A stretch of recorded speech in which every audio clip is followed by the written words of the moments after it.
What's up, Jay? How you doing today? Oh, I'm doing okay, Risky. How are you, man? Let's get this thing started. All right. This is Golf Nation, the show that brings you interviews with the best and brightest people in the industry. Join us for a round as we learn about their life, business, and so much more. Golf isn't just about playing the game, it's about connecting with others and getting away from our everyday lives. Now here's your host and the CEO of GolfCritique.com, Jeremy Lee. Golf Nation, great to be back with you. You're listening to episode 48 of the Golf Nation podcast, and as always, brought to you by GolfCritique.com, the best search engine in golf.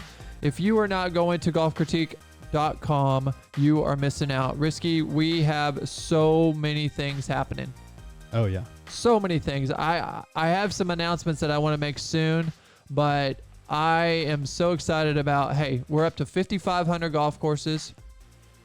Little bit more than that. And counting. We have the rest of the world golf courses coming on soon.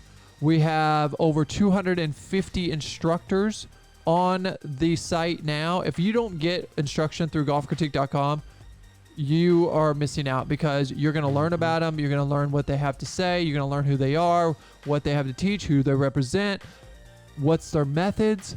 Like, you're going to pay $100 to $150 an hour. You probably need to know a little bit more about the instructor instead of going blindsided. Yeah, absolutely. And so many great instructors. We have Instructor of the Years in different PGA sections across the country. Mm-hmm. We have some really top 100 Golf instructors. Digest. Yes. Like, there's very high quality instructors. Absolutely. So, and even if you're not in that area, a lot of them do online lessons. Mm-hmm. So make sure you check out golfcritique.com. Check out the instructors. Golf Hub is blowing up. We have the top 200 podcasts on the site now. You can listen from, they're just all over. From Foreplay to from Hank Haney. They're all over the place. So make sure that you check out all of the great podcasts that are out there in golf. Obviously, check out the blogs, videos, etc., etc. And don't forget to check out our new show with Marissa Masana, Marissa's Mission. Watch how she's making her way through the Symetra Tour and trying to make it to the LPGA Tour. Risky, we might have another one coming up soon with another great instructor on the tour. Oh, yeah, that's right. So that'll can't give away too much just yet. Too much. But let's get on to the show today. Our guests today are from the Payne Stewart Kids Golf Foundation, a non-profit organization that is centered around introducing more kids and families to the fun of golf by rewriting the way it is taught. These unique programs provide a complete golf learning experience for kids ages 4 to 9, and they use unconventional spaces to bring golf to the masses. These camps and leagues make any gymnasium or soccer field a learning center to teach children the fundamentals of both golf and life. Today, we have two of their leaders with us, and they are going to give us an inside look on how they are changing the lives of youth around the country. Please help me welcome the founder and CEO, Kelly McCammon, and their Chief Marketing Officer, Dan Anderson, to the show. All right, gentlemen, great to be with you today. How are you guys doing? Excellent. Great. Excellent. Thank you. Well, I'm very excited to have you on the show. We have just, obviously the Payne Stewart legacy, being from Pinehurst, living off the backside of number 8, and being able to see his statue on a daily basis. Obviously, Payne is a really big place in the history of Pinehurst, and probably will be for the rest of his life. And so I really want to get into, how that connection was with you guys, but I really want to learn a little bit more about you first, and how we started, how you guys started the company. All right. Well, I'm just kind of your average hacker, decent player. I'm a corporate person by background, and worked for the Duracell battery company way back when, and went through their product management and marketing group, and worked with a lot of promo agencies and advertising agencies, and had the opportunity to go out and play golf with them quite a bit, and realized I needed to improve my game. So, that was really kind of my first exposure to golf in the corporate world. And so I joined my local country club there in Southbury, Connecticut, and took a few lessons and got better. And just really my passion for golf really helped to explode. But I was there at Duracell for about 14 years and was business director, new products for them and Gillette. And it was through that I got recruited away to go to work for TaylorMade Golf in San Diego, California, actually Carlsbad. And so in 1997, I moved my family out to Carlsbad and went to work for TaylorMade. They were developing their first golf ball. They had spent about 3 years in developing the technology and wanted somebody to come in and help market the golf ball. So they brought in somebody from the consumer packaged goods, and that was me. And so I was blessed with the opportunity to work for TaylorMade and help them get their first golf ball launch. I don't know if anybody remembers the Intergel ball and the plastic packaging and that stuff, but there was a lot of consumer research and everything behind it. There's a lot more behind it that TaylorMade didn't embrace. And so coming from a corporate background, or, I really love the consumer focus, and that's part of what intrigues me in working with Kelly and what we're doing right now though too. But anyway, was in San Diego for about 18 years and worked on consulting and actually was an interim CEO for a company called wholesalegolf.com, and that's where I met Kelly. And so at that point in time, I was getting much better at my golf game, and actually my best index was a 9.7. So I Nice. worked from Joe Hacker to a 9.7, which is decent. Yeah, sure. Until I moved to Iowa. And so now I'm in Iowa and, don't get to play year round. And so my handicap is struggling a little bit. But just one little side note, my wife surprised me with a 50th birthday trip back in 2011 to play Pebble Beach in the morning and Pasatiempo in the afternoon. So that Wow. was That's awesome. pretty special golf memory that is there. But then I, in that time period, I also got my master's in Christian leadership, and in Iowa here, went to work for a church and actually reconnected with Kelly because we were looking at doing a golf ministry outreach to kids. And I knew that he was involved with a company called Snag, and at that time, Short Golf. And so bought some clubs from him and began a conversation that how can we make this, a bigger and better deal. So that's just kind of my journey to where I currently am, and handicap going the wrong way. Well, that definitely had to be a great move from Connecticut to San Diego. At least you got that out of it. San Diego is probably the best weather in the country. Yeah, I became a weather wimp now that I'm here in Des Moines. So, just when you get 72 and sunny as your average forecast, Right. you do get a little spoiled. I know. And then you got to go, I'm sorry, honey, we got to leave San Diego to Iowa. So that's why we're here in Iowa, is because she was born and raised here. And so it was time to get out of crazy California. And so we're here now in Iowa. I love it where we're at. Much calmer lifestyle than it was in the craziness of Southern California. Oh, amen to that. Kelly, Yeah, how about definitely. you? Yeah, so I started golf when I was 5 with my grandfather. So golf. So I have that connection. Where I played and with him every summer. He was out on Lake Tahoe and Incline Village, and then we even had me playing as member guest. I was age 12, so I played with him for a decade. Where probably the average age was 60, and here I'm a 12, 13-year-old. So I have some pretty fond memories of just that time with my grandfather and learning golf, and that really created a bug in me.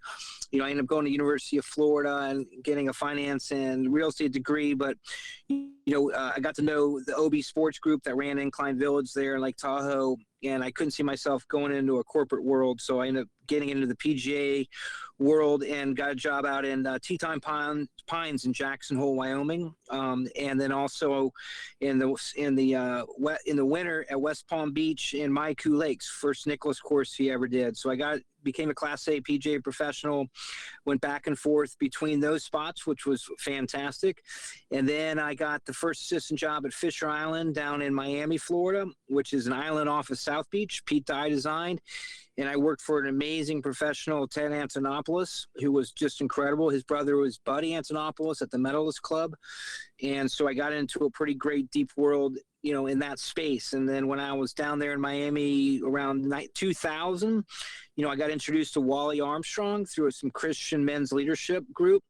And Wally, played on the PGA Tour for 14 years. He's written a lot of books, in his grip, and Mulligan book and books with Ken Blanchard, just a lovely person. And he came up with just an easier way to start golf. He has more of a simplistic, the golf swing is a circle. and keep that circle going. And he created these modified products.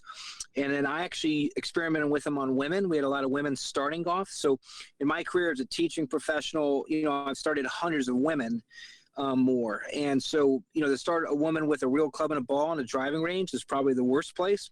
And so I always saw, wow, there's a gap here. And then that evolved into helping them raise money for Snag, which is starting new at golf. And that's when in 2000, Tim Fincham started the First Tee, brought in Joe Barrow. And I was in those meetings when the First Tee came to Snag to put that in schools. So the golf in schools with the First Tee was this modified Snag equipment that Wally Armstrong created and then joined with Terry Anton. And so I did a lot of business development and helped them grow that into thousands of professionals using that Snag equipment. But I always saw that, what a great way to start 4 to 7-year-olds, when they're starting, and it doesn't need to be just at a golf course. You can start them in a gym or a field. And so then that evolved, and then I actually helped a company out of Europe called Short Golf as an interim CEO for them get integrated into the U.S., but they're looking more at a retail strategy with the consumer. And then that's where this time evolved over these 20 years, where we've always wanted to also look at getting it in the churches and YMCAs. And so Wally and I knew Kaz McClaslin, who was the founder of Upward Sports. And Upward started basketball, soccer, flag football, and they got it into about 3,000 churches with, youth sports ministry at churches on their fields. And we always thought, wow, what a great target to get kids started there and then feed them into golf courses. So, we've always had that view that a club and a ball are pretty advanced. And if you take your golf hat off and you put on your sporting hat, that's when you get into the sports, start all modified. Soccer, smaller ball, smaller field. Basketball is a little smaller basketball, lower hoop. Skiing is a bunny slope before they stick you on a chairlift. And so the really golf industry, starts at age 8 with PGA Junior Leagues, drive, chip, putt, LBJ girls golf in the First Tee. And so that's how we end up putting a good team together with Kaz and Wally and Dan. And, we knew Tracy Stewart, Payne's wife, through all these years, and the executive director, DJ Snell. And we said, hey, we think we'd love to get, start really a faith, family, and fun, and really target churches and YMCAs and after-school programs and go where the kids are, really, especially the lower-income kids. Start them on the field, start them in gyms. When they get good enough, we'll feed them into the golf courses. And so that's what evolved into, sort of discussing this for the last couple of years. We've really discussing it for 15 years, but it wasn't the right time. I always call this the sort of, God-driven timing. And then now we're all in our 50s, so we're a little older and more experienced. And we were able to get together with Tracy and come up with a real plan of attack. And that leads us to this conversation right now. So we're pretty excited about, we're getting amazing feedback already, and then we have this, another nonprofit Payne Stewart Kids Golf Foundation. And so Bass Pro Shops has already been donating to us from that Paynes Valley event. Yeah. So that's a quick rundown. Yeah. And that's amazing. I kind of just listened to your overall history of your time in golf, and it's fascinating because, companies that you mentioned, Snag, companies that you mentioned, First Tee, these are all staples in the golf industry now. And, how was it just helping develop those? You basically saw those from the start of, were those pretty much startups when you began with them? Yeah. No. So that's the advantage, we have is, Kaz starting from scratch what he did in the churches, with his programming, and then us starting, the person who helped with the First Tee school program actually worked with Snag. Her name is Bennett Cawthorn, and she has that physical education background. So what really evolved with the First Tee and that PE program was, physical educators and people with PhDs in the physical education world that, how to create a safe program in a gym environment, and then you get into, so how do you get 48 kids in a gym, set up stations, have them rotate around, and while they're doing that, they're learning putting and chipping and pitching in full swing. And so it was great to watch how that progressed, and then we were able to see, what worked well, what didn't work well, that we also, we started golf in Scotland. Scotland paid, their government put golf into every school in Scotland, paid by the government. Wow. So we saw what worked well there.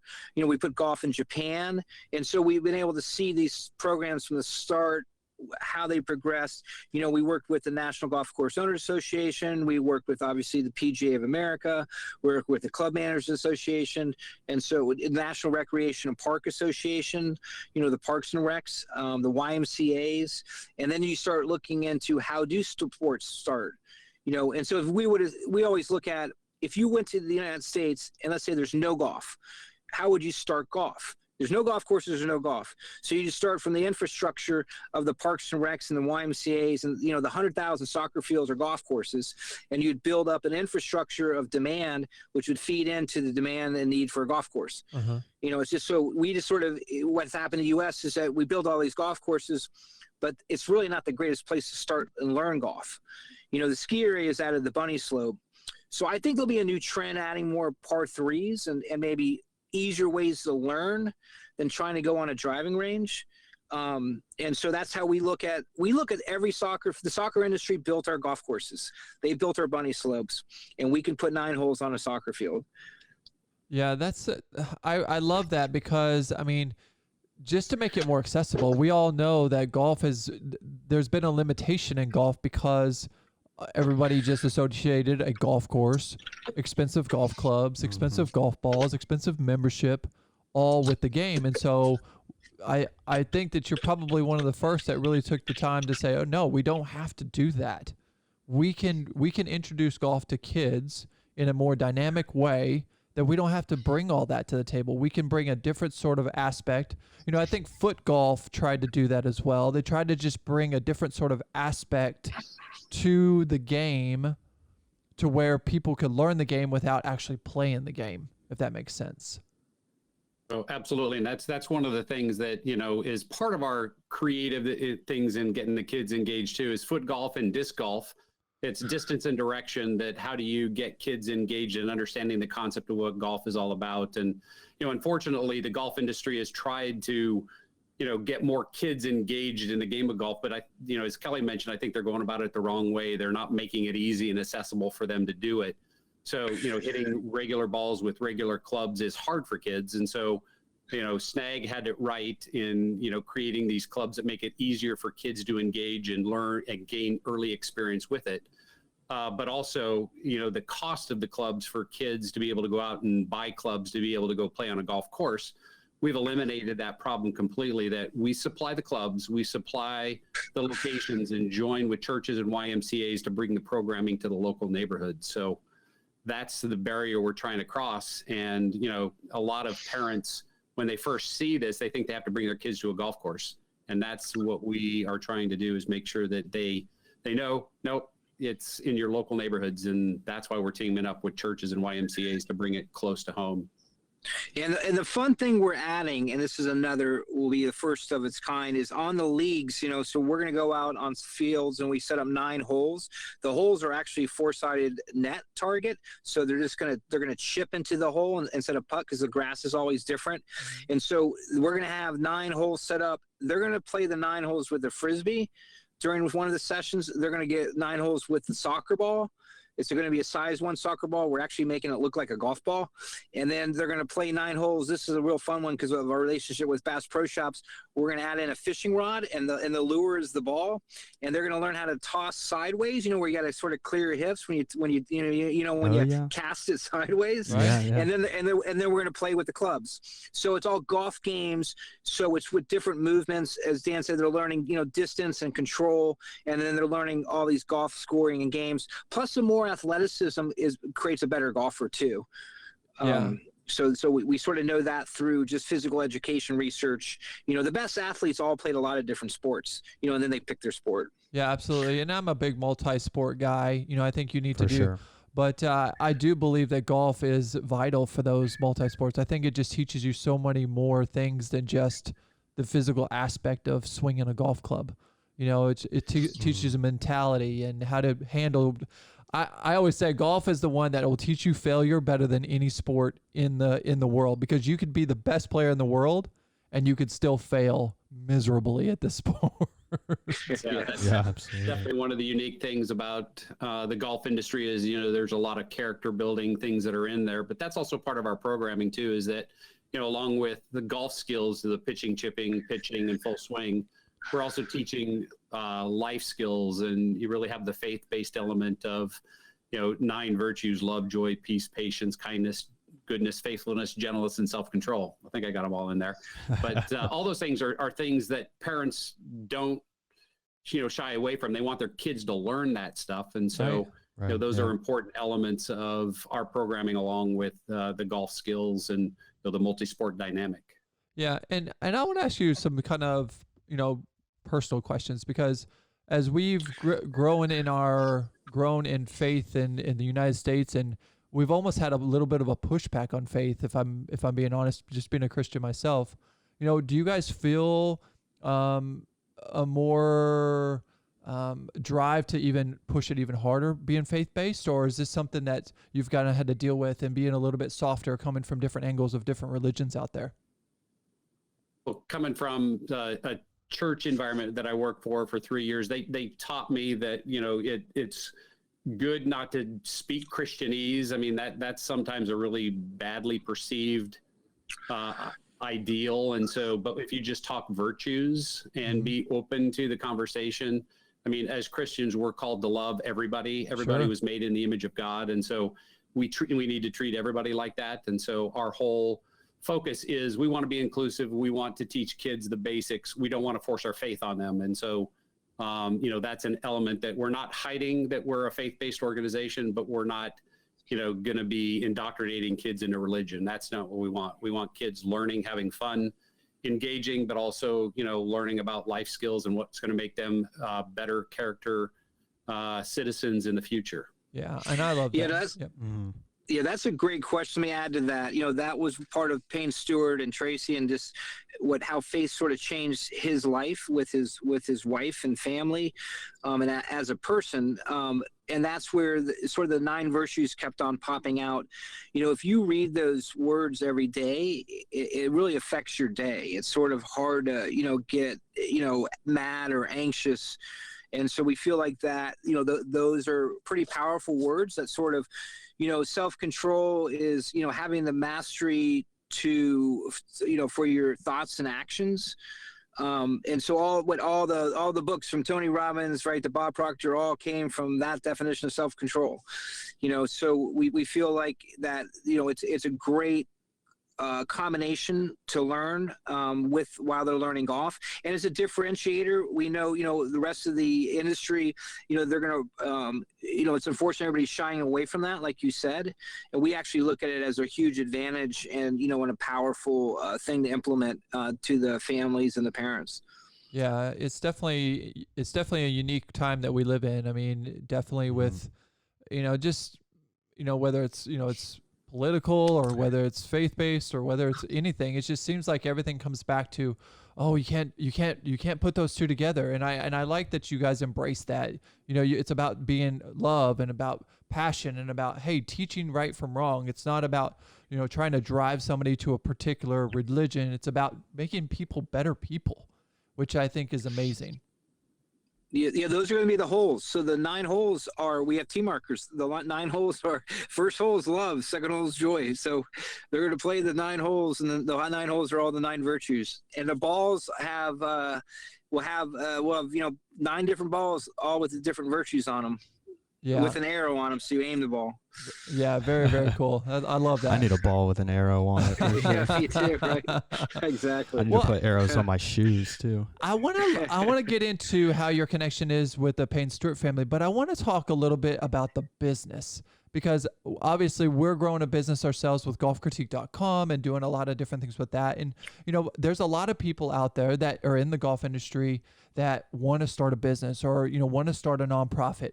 Can you touch a little bit about, I'm looking at your model, and to me, you guys do a lot of giving. And so in order to give, you got to receive, because you got to fund these things. How do you go about funding the business? How does it, are you really focused on donations? Are you focused on sponsors? How do you go about building something of this magnitude from a kind of a giving mentality?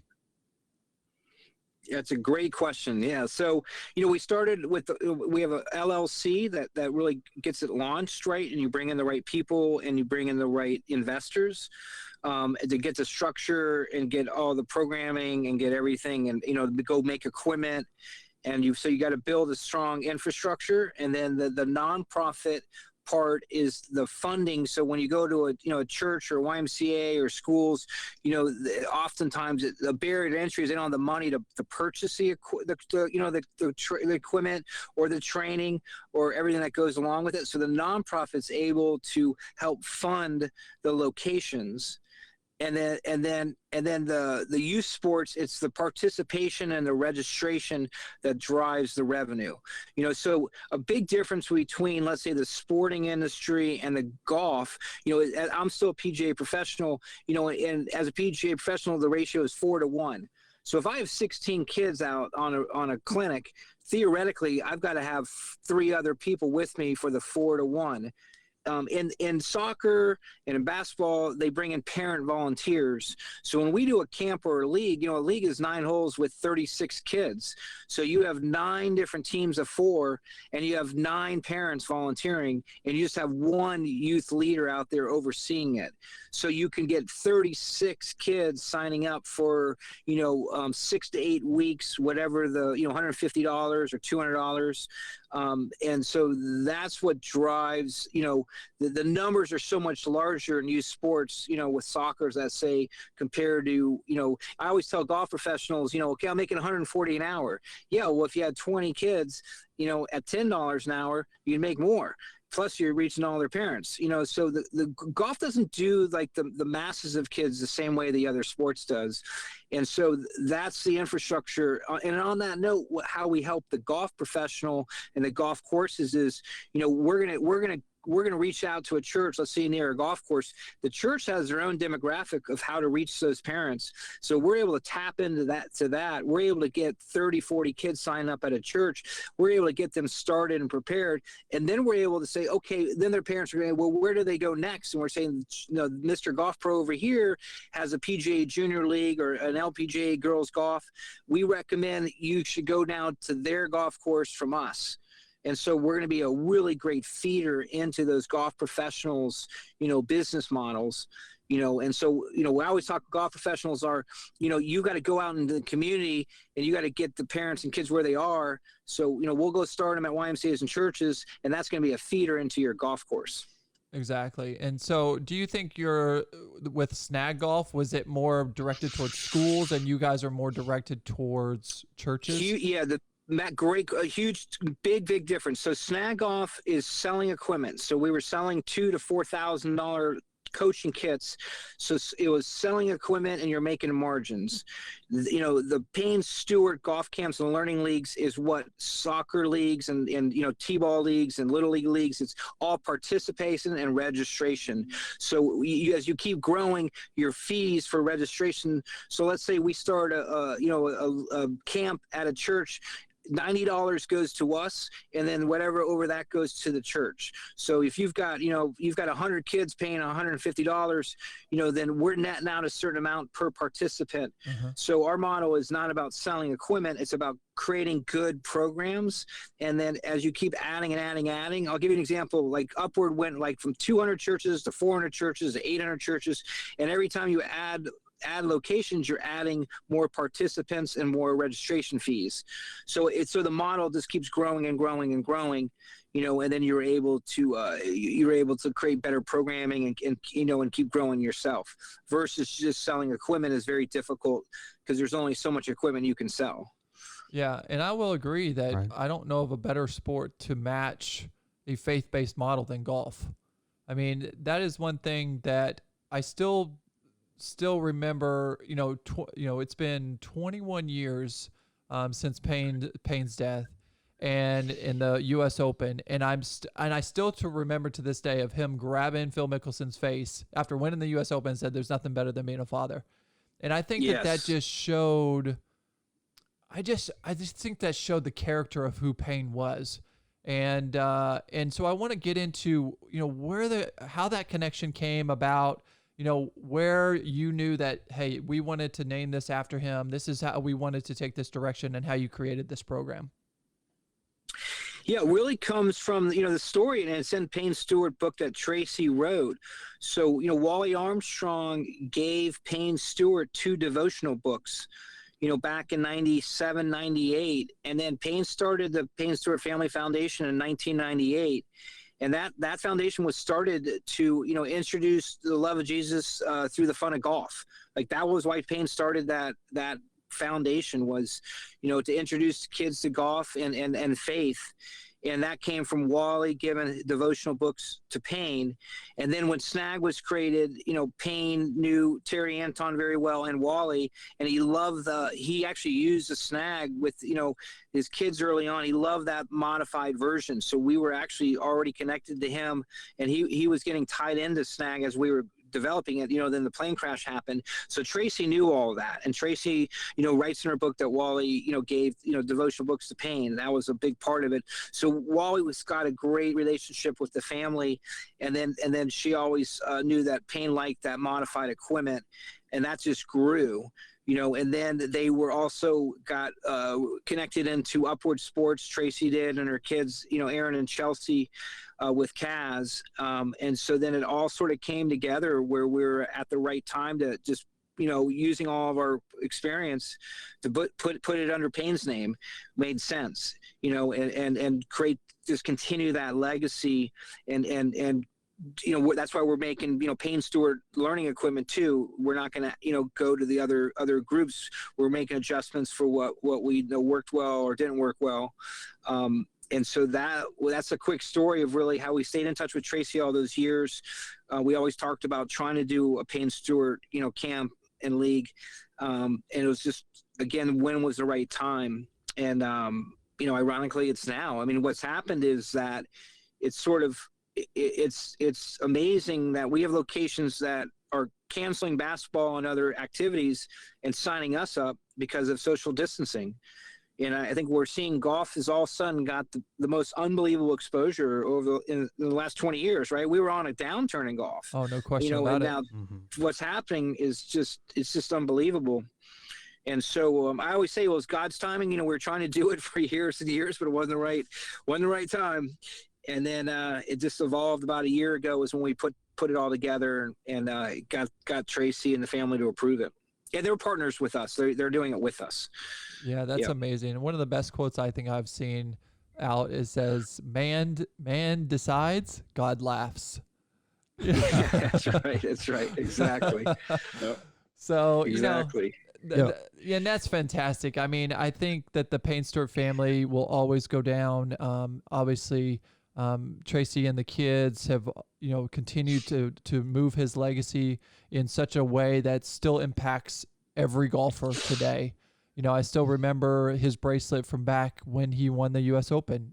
What would Jesus do? And, it's just, it's hard to believe that we look at today, and it's almost like we have to be scared to wear one of those today. And I think it's commendable of what you guys are out there doing, because you're not afraid of your faith. You're not afraid to tie that in with golf. I think golf is definitely a game that aligns itself with, the values of faith. And so, what really, what is the future for you guys? Where are we going with this program, and what do you expect over the next, year, 2 years, 3 years? So, we have the market. Everything right now is for 4 to 7-year-olds because there's a huge gap. So we have the Payne Stewart camps and learning leagues. What is evolving, and we have actually locations that have already asked us, can they use this for seniors? So senior activity. I actually think more seniors, because of just the demographics of the U.S., we could end up having more people in their 70s or 80s doing this at YMCAs and churches than the youth, because there's just more of them. And so we're going to be piloting the camps and leagues with people in their 70s and 80s, and it will be like a health and wellness, program for them. And what's really driving a lot of that is pickleball. So the pickleball is popping up everywhere, and so wherever there's a pickleball court, they would want to maybe, get our Payne Stewart, kits in there to run a golf program for the same people, or people that can't play pickleball too, because pickleball is sort of hard. Autism has been adding on. And then after, so we're going to get our infrastructure really set in the U.S. and we're already getting linked to Australia, and we're getting linked to, believe it or not, groups in India, and we have all these global relationships. And then the Payne Stewart movie is coming out in June 2022. That movie producer has got a background in gaming, like CSI and different games that he's distributed globally. So we're going to be working together on, we're going to have a massive promotion in 2022 when that movie comes out. And then, he's taking that globally. And so we've already had people contact us about can they work with us on getting this started in other countries. So it will definitely go global. Really, is our goal is twofold. One is, they're going to learn the 9 virtues, which is a nice thing. Boy, you learn those 9 words and you read those every day. It's sort of hard to have a bad day. And then part 2 is we're going to be teaching them. Our teaching is through games and play, and that we know the motions we want them to make. So they're going to be making these motions without getting too deep into specific instruction. So the goal is that we're creating lifelong golfers also. So when we feed them into these other programs, they've got pretty good fundamentals. And then the ultimate goal is for us is that then when they can afford to play on their own, or they have their own job in society, or they'll remember, even if they can't go play when they're young, they'll remember, wow, that was fun when I was doing that golf program at that YMCA. I want to start golf again. So, we really want them in a lifelong. Dan, you have anything to add to that? Yeah, no, I think that's great. But also, the other additional long-term vision, right now our focus is on kids, but also, the seniors. I'm, kind of a baby boomer, and, pickleball is a big thing right now. So that's, kind of modified tennis. But, these clubs fit well for seniors, and those kinds of things that are going on too. At the church that I belong to also has a special needs program, and they would love this type of program to be able to kind of use modified clubs in, just the colors and the dynamics of all that stuff. So the whole, special needs community programs too is kind of one of the future opportunities. So senior special needs, they're just a ton of opportunity. But right now our focus is on kids and getting them exposed to the fun of golf. Yeah, let me add to that, Jeremy, too. Yeah, so the seniors is, that we've already got a couple locations that want to pilot for, so the same program for the camps and leagues for a 5-year-old, you can run for an 80-year-old. And it's an easier version of movement, when it's social interaction, and pickleball is sort of hard. So a lot of these churches and YMCAs are looking for senior programming and other things that they can do.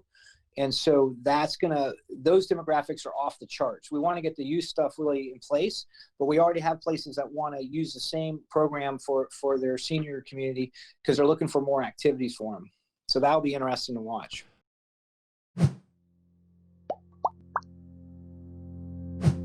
Meet Matt, an avid golfer who just got a receipt from a golf course and is ready to experience the unique benefits of golfcritique.com. He pulls out his receipt, scans the code, visits the course page to review, creates an account, enters information, and is deciding on membership of his choice.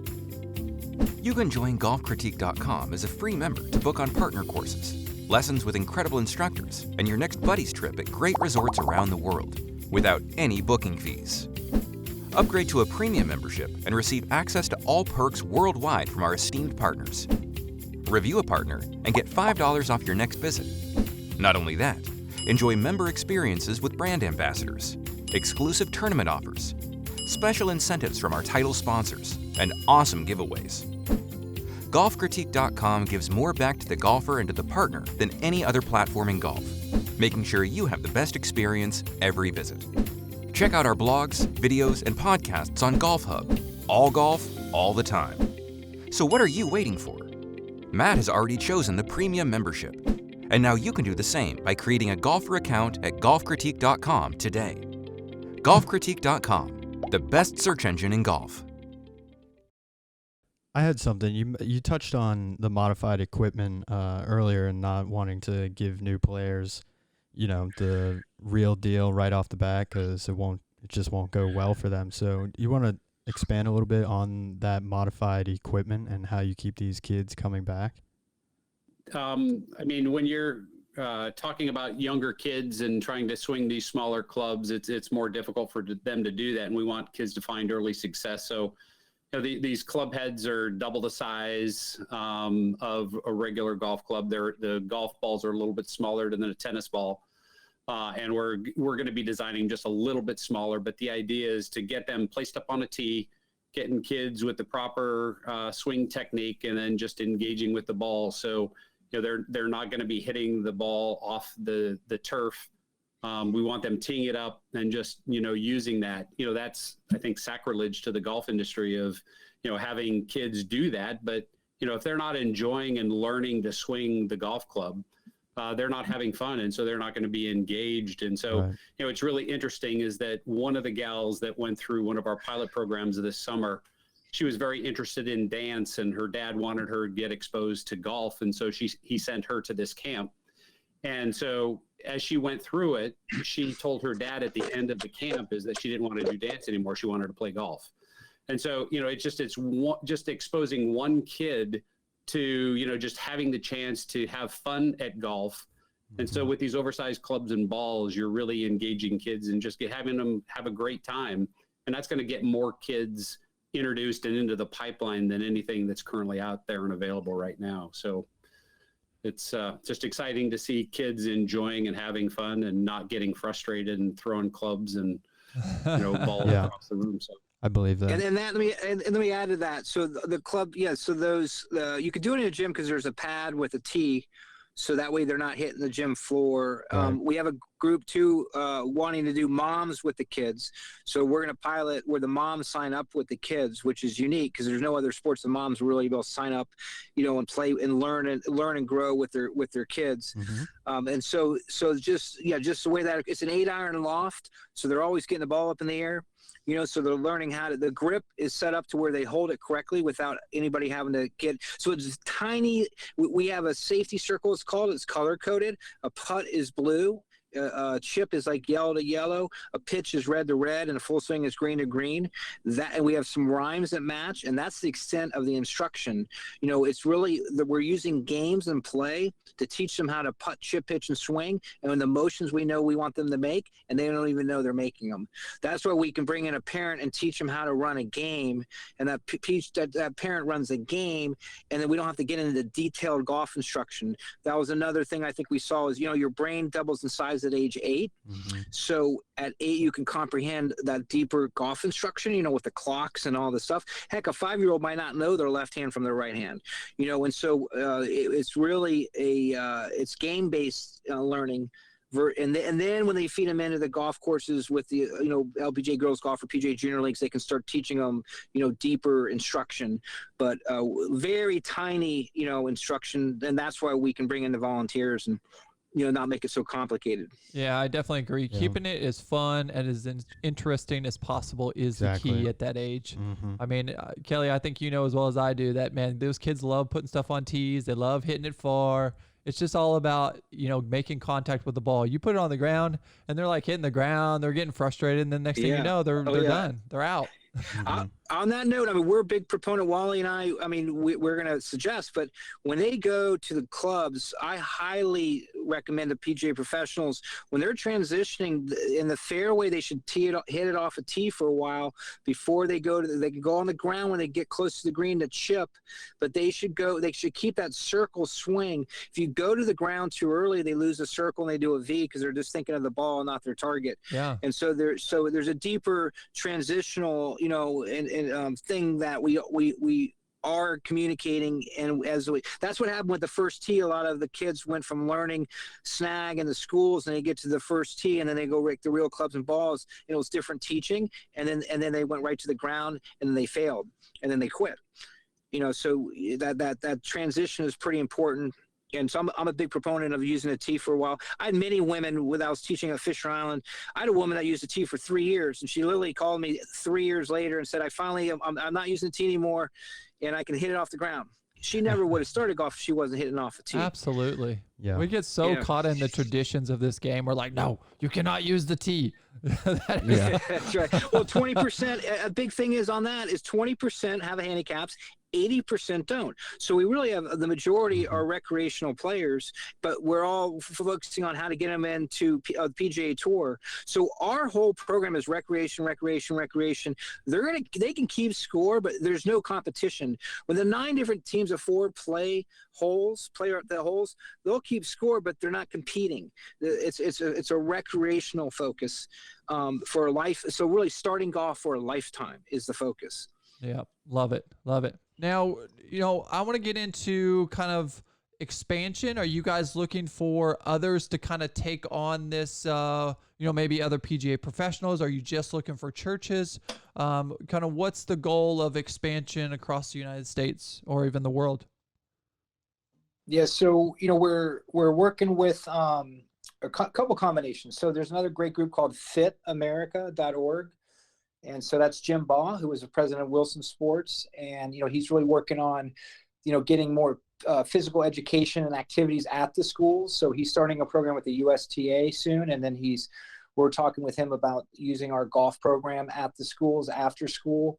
And then with the nonprofit, Bass Pro Shops we were involved with the Paynes Valley Cup, and through that whole event. And so really, the more partnerships with, co-branding and working with companies, then the more funds, then the faster we can just implement and grow. And so we're nationwide. We are working a little bit around where Bass Pro Shops are and Cabela's just because of that relationship. But then, we tie into, the PGA professional now. The conversations are, if you're a golf professional at your golf course, we can go into a church and a YMCA around your golf course. We can put a program in for them. We can reach those demographics that they have. And the professional doesn't have to do anything. It's just be prepared on when we finish our programming, they're going to feed into their program. So it's a great incubator. So that's the conversations with the golf professionals out there.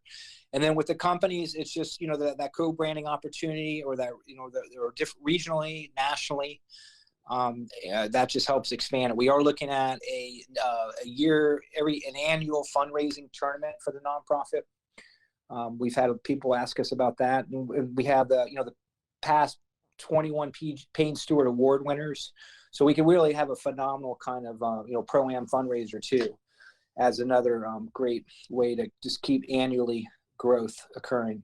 Dan, other thoughts to that?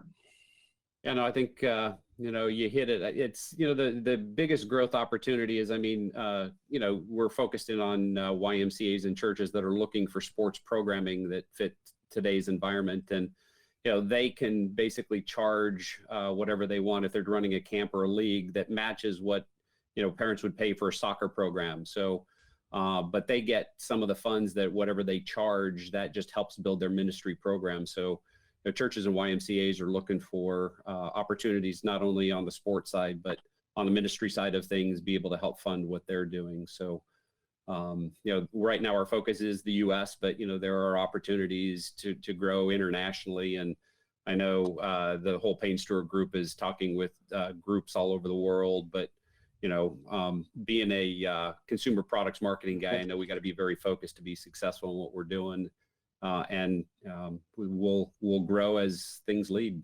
Yeah, absolutely. And so let's you talked about cost, so let's talk about a little bit about cost, how kids get it signed up. What areas are you in the country right now for people listening around? Yeah, sure. Right now, our focus is on developing the whole partnership program through churches and YMCAs. We need to get them to offer the programs in order for kids to participate. Okay. So we provide all of the equipment, we provide the learning programs, and through that, then churches would take that and market it to their specific group. So, they have the database of people in their neighborhoods that will, use to, drive people into the various programs. Yeah, we had some pilots, in Spartanburg, South Carolina, Jacksonville, Florida, out in Denver, Colorado. So far what's been signing up is more locations in Florida, South Carolina, Texas, California, out in Arizona. And so again, that's where we took that sort of barrier to entry away, from anybody having to purchase, $2,000 or $3,000 for the kit. So that's part of what the nonprofit is funding. and then we have the training. So, and the other big difference too with this kind of model is, in the sporting world, the parents are used to volunteering, so all those little soccer tots. Mm-hmm. And so we're able to get parents to volunteer and train the parents on how to do the games, because they're really training them on how to do a game or play, not like golf instruction. So you can just train a lead YMCA youth person or church youth person that understands youth.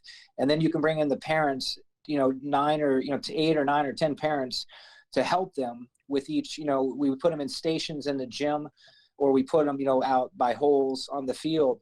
And that's how you can get the larger quantity. Whereas at a golf course with a golf professional, and I'm still a PGA member, our ratios are 4 to 1.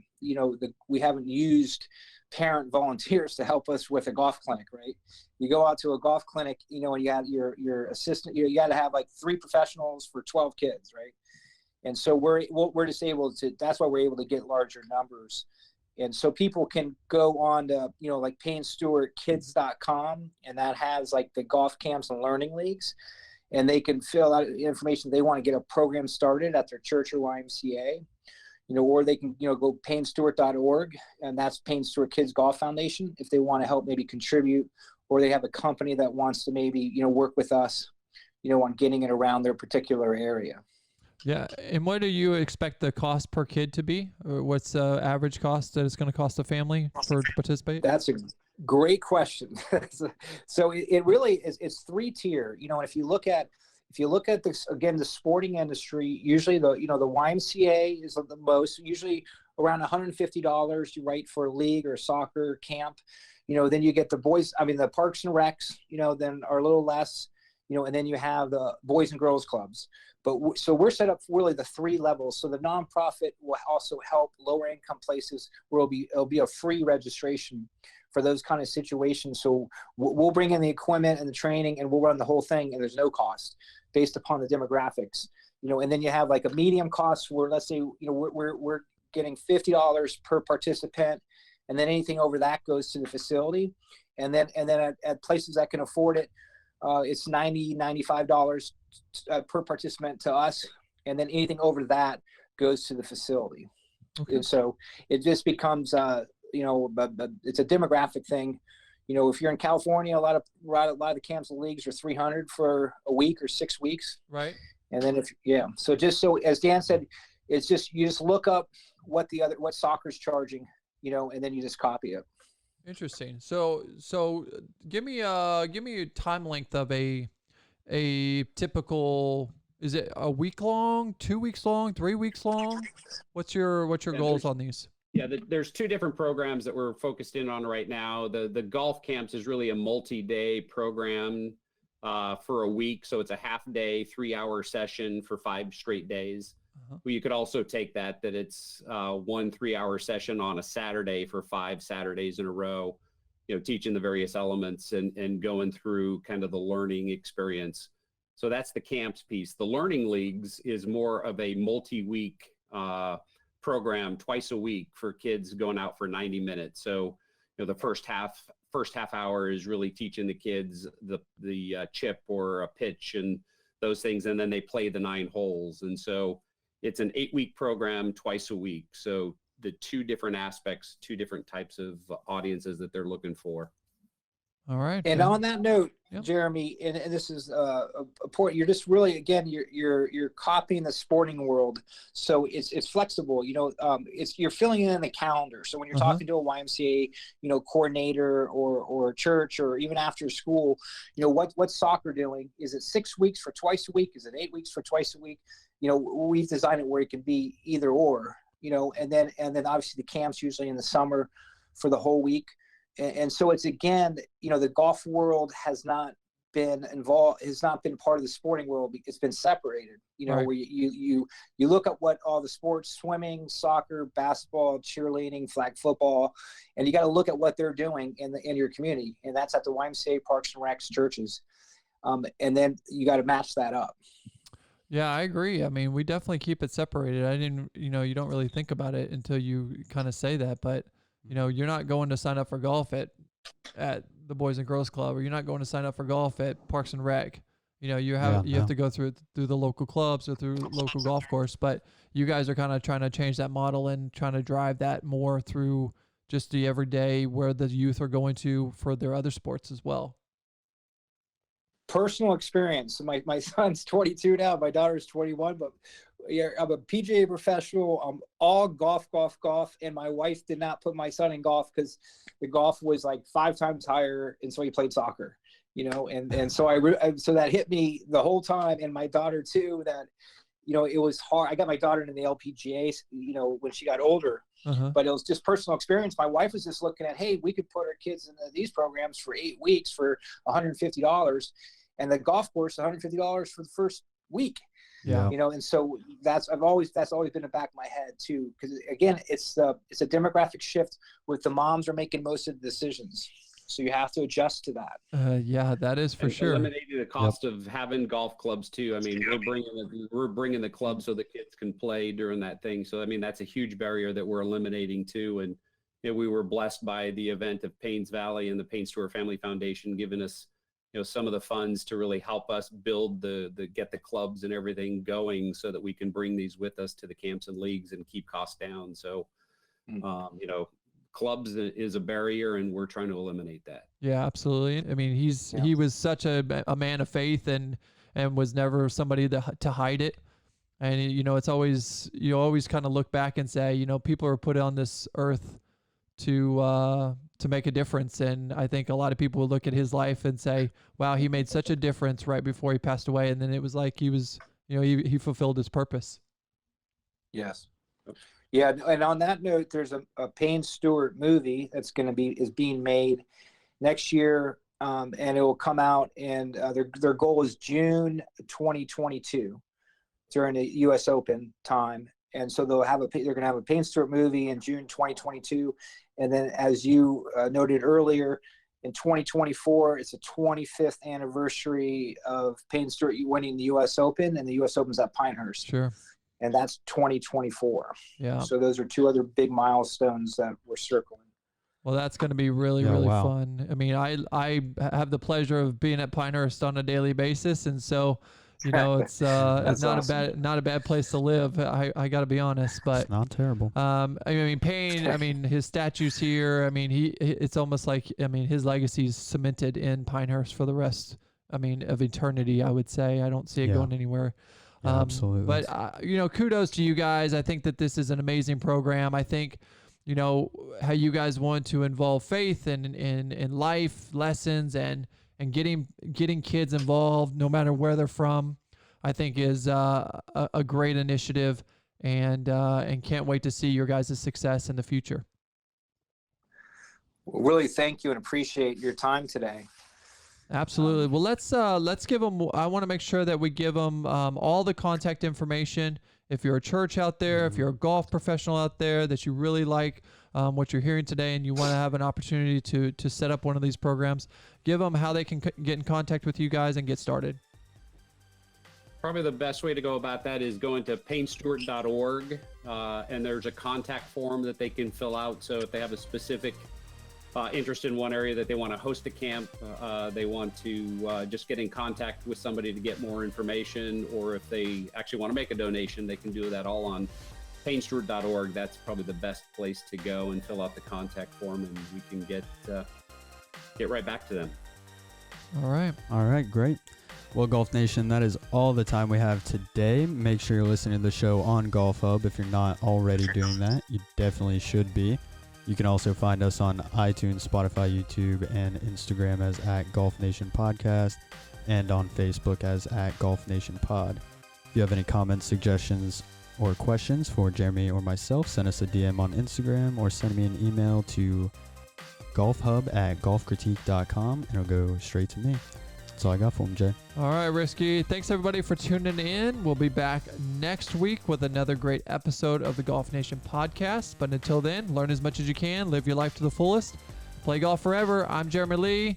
For Risky, for Dan and Kelly, thanks so much for being on the show. This is Golf Nation podcast. We'll see you on the tee.